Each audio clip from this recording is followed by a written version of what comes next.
Assalamualaikum warahmatullahi wabarakatuh. Salam, selamat pagi untuk kita semua.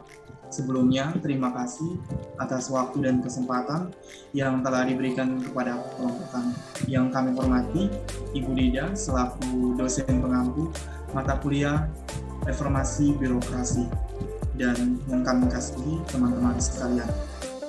Pada kesempatan kali ini, kami dari kelompok 6 akan mempresentasikan materi mata kuliah Reformasi Birokrasi tentang faktor-faktor pendorong dan penghambat reformasi birokrasi. Namun, sebelum itu, izinkan saya memperkenalkan anggota kelompok kami. Anggota kelompok kami terdiri dari yang pertama, Octavia Triani Nimu dengan NBI 112098. Yang kedua, Jogi Sotar Pane dengan NBI 112110. Yang ketiga, Atalia B.G. Lopez dengan NBI 112111. Yang keempat, Muhammad Rivaldi Farhan Fadli dengan NBI 112166. Yang kelima, Cintia Hanum Pramudita dengan NBI 112169.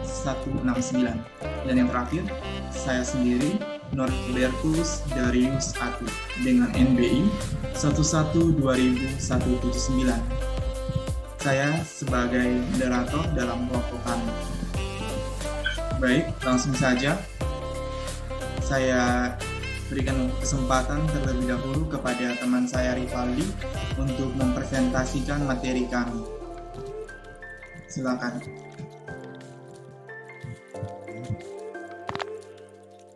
Slide pertama yaitu latar belakang masalah.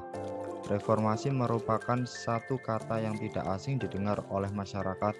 Hal tersebut karena Indonesia pernah mengalaminya. Apabila diruntut, pada dasarnya Indonesia sudah melewati masa reformasi sejak tahun 1998.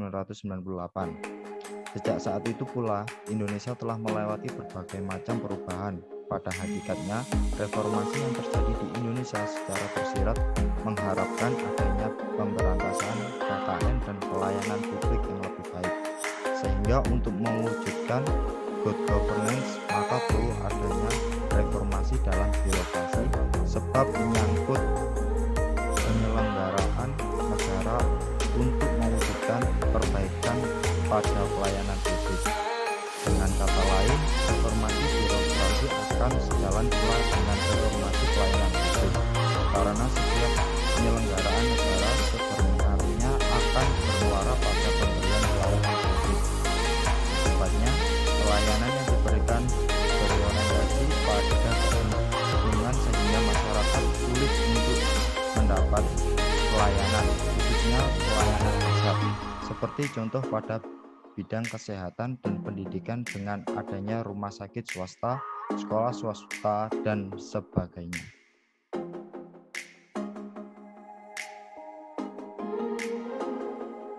Faktor-faktor pendorong reformasi birokrasi di Indonesia. Yang pertama, kemauan dan komitmen politik yang kuat dari hingga pimpinan puncak hingga pimpinan terendah.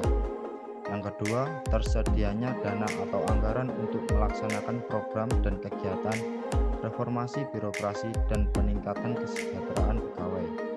Yang ketiga, konsistensi dan keberlanjutan, karena reformasi birokrasi merupakan proses yang panjang dan berkelanjutan. Yang keempat, dukungan masyarakat berupa sistem partisipasi dan kontrol masyarakat terhadap berbagai elemen.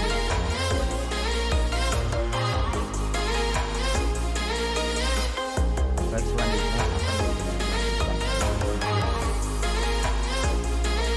selanjutnya yaitu faktor penghambat reformasi birokrasi. Yang pertama, komitmen pimpinan lembaga untuk mencegah dan memberantas korupsi masih rendah baik di tingkat pemerintah pusat maupun daerah. Kedua, tata kelola pemerintahan masih belum mencerminkan pengelolaan KKN pemerintahan yang bersih dan bebas. Ketiga, manajemen kinerja pemerintah belum dioptimalkan dan dilaksanakan pengaturan kelembagaan yang belum efektif. Keempat, penerapan tata kelola belum sepenuhnya dilaksanakan operasi manajemen sumber daya manusia yang buruk. Kelima, budaya kerja yang efisiensi anggaran yang rendah atau pelaksanaan anggaran yang tidak efisien. Keenam, manajemen pelayanan publik yang kurang maksimal dan masih banyak praktek pungutan liar. Selanjutnya yaitu penyebab dari implementasi reformasi birokrasi yang belum optimal. Belum optimalnya implementasi reformasi birokrasi disebabkan beberapa faktor. Menurut Menteri Koordinator Bidang Politik, Hukum, dan Keamanan Mahfud MD, permasalahan yang disebabkan implementasi reformasi birokrasi belum optimal yaitu yang pertama,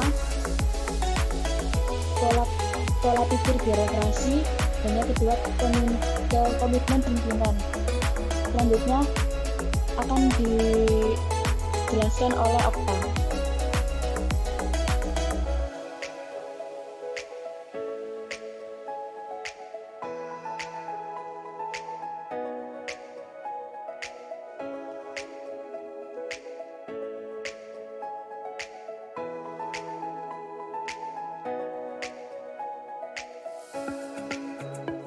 Bentar ya.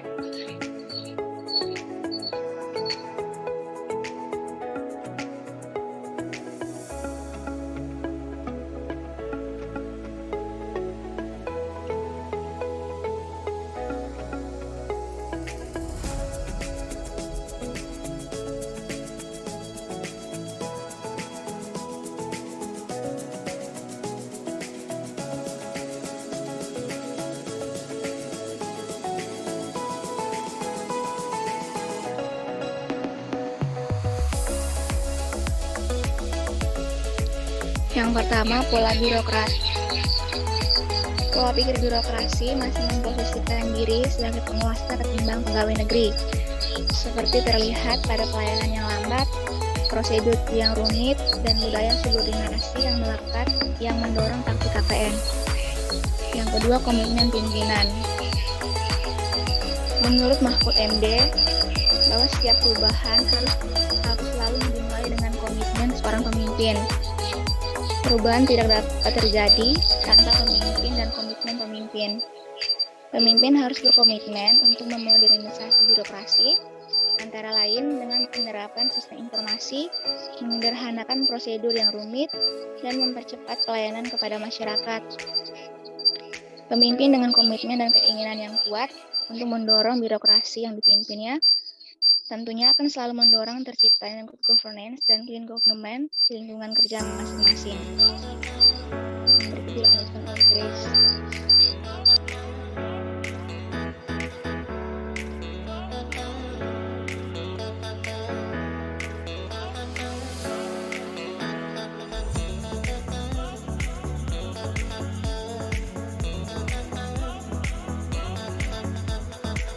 Upaya dari pemerintahan dalam mengatasi masalah reformasi birokrasi yang terjadi di Indonesia saat ini.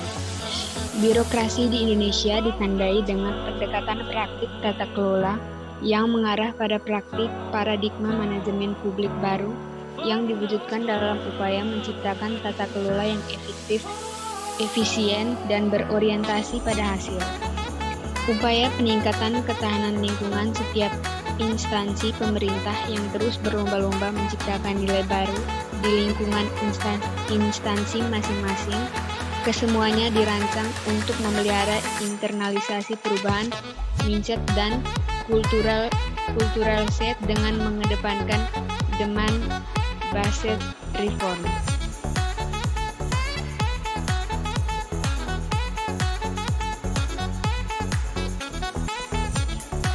Agar pelaksanaan reformasi birokrasi dapat berjalan sesuai dengan arah yang telah ditetapkan, maka perlu dilakukan monitoring dan evaluasi berkala terhadap 8 area perubahan.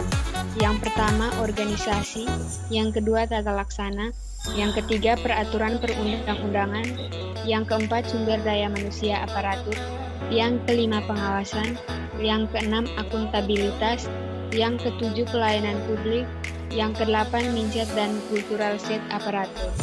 Berikutnya dilanjutkan oleh Jogi.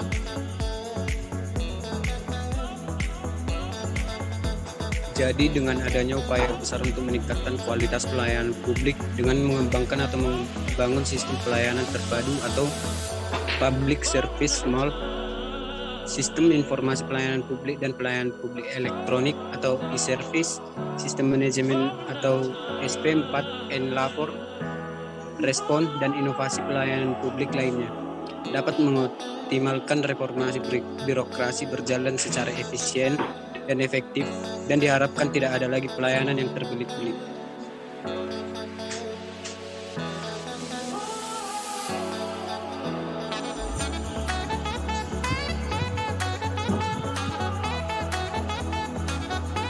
Demikian presentasi dari kelompok kami. Saya mengucapkan terima kasih kepada Ibu Dinda dan teman-teman sekalian atas partisipasinya pada presentasi kelompok kami kali ini. Assalamualaikum warahmatullahi wabarakatuh. Salam, selamat pagi. Terima kasih.